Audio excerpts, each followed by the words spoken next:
অনেকেই আমাকে জিজ্ঞেস করে আমি এত রান্না কিভাবে করি, কোথা থেকে শিখেছি এবং আমি কখন কখন রান্না বান্না করি। তো সব প্রশ্নের উত্তর আজকে আপনাদের সাথে শেয়ার করব। তো হ্যালো এভরিওয়ান, আসসালামু আলাইকুম। আশা করি সবাই ভালো আছেন। আসলে রান্না করাটা হচ্ছে একটা আর্ট, আর কোনো মেয়েই কিন্তু বিয়ের আগে এই রান্না বান্নাটা শিখে না। হাতে গোনা খুবই কম মানুষই আছে যারা বিয়ের আগে রান্না বান্না করতে পারে।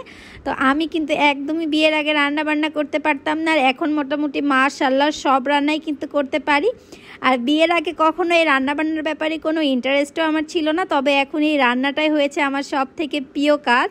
আর আমার কিন্তু রান্নাবান্নার পেছনের অনেক ঘটনা আছে। যেমন প্রথম আমি যখন বাসায় আসি তখন কিন্তু আমি শাক ভাজি করতে গিয়েছিলাম, আর শাকটাকে ভুলে আমি পানি দিয়ে সিদ্ধ করেছিলাম।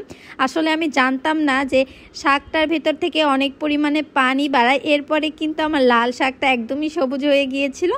তখন আমি অভিকে বলেছিলাম, তুমি কি শাক আনছো, সবুজ হয়ে গেছে, এটা তো কালার দেওয়া।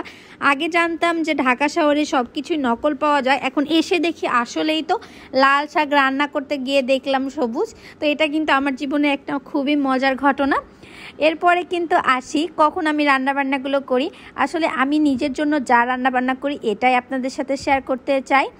আর যেমন আমি পরিমাণে একটু অল্প রান্না করতাম, কিন্তু ভিডিওটা দেওয়ার কারণে একটু হয়তো বা বেশি রান্না করি।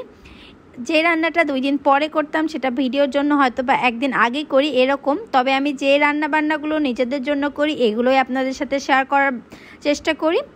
আর রান্না আমি কোথা থেকে শিখেছি, আসলে এটা নিজের একটা আর্ট।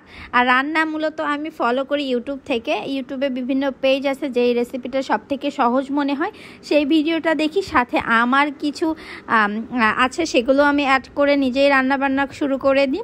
আর আজকে কিন্তু খুবই মজাদার একটা মাংস রান্না করছি, আর এই মাংসটা কিন্তু আমি আমার আম্মু এবং আমার দাদিমাকে ফলো করে রান্না করছি। মূলত এই রান্নাটা আমার দাদিমা করে, আর আমার দাদিমা থেকে আম্মু শিখেছে, আর এখন আম্মু থেকে কিন্তু আমি শিখেছি। তো এখানে দেখতে পাচ্ছেন যখন মশলা কষিয়েছি তখন কিন্তু আমি এখানে আদা ভাঙা রসুন দিয়েছি, আর এই রসুন দেওয়ার ফলে খুবই সুন্দর একটা ফ্লেভার আসে। সাথে সাথে কিন্তু আমি মশলাটাকে কষিয়ে মাংসগুলোকে দিইনি, আমি কিন্তু পেঁয়াজ মরিচের সাথে খুব ভালোভাবে মাংসটাকে কষিয়ে তারপর এর মধ্যে গুঁড়া মরিচগুলো অ্যাড করেছি। তো এই পর্যায়ে কিন্তু এটা খেতে খুবই মজা লাগে এবং একটু আলাদাও হয় রান্না করাটা। তো এভাবেই কিন্তু ছোট ছোট করে রান্না করা শিখেছি। আর ইউটিউব দেখে রান্না করাটা কখনোই সম্ভব না, কারণ এখানে মশলার পরিমাণ এবং আপনার মেজারমেন্ট অনুযায়ী আপনাকে সব ধরনের মশলা ব্যবহার করতে হবে। তো সেই জন্য শুধু ইউটিউব থেকে রান্না শেখা সম্ভব নয়, এখানে নিজের কিছু ইচ্ছা শক্তি এবং নিজের মাধ্যমেই রান্না শিখতে হবে।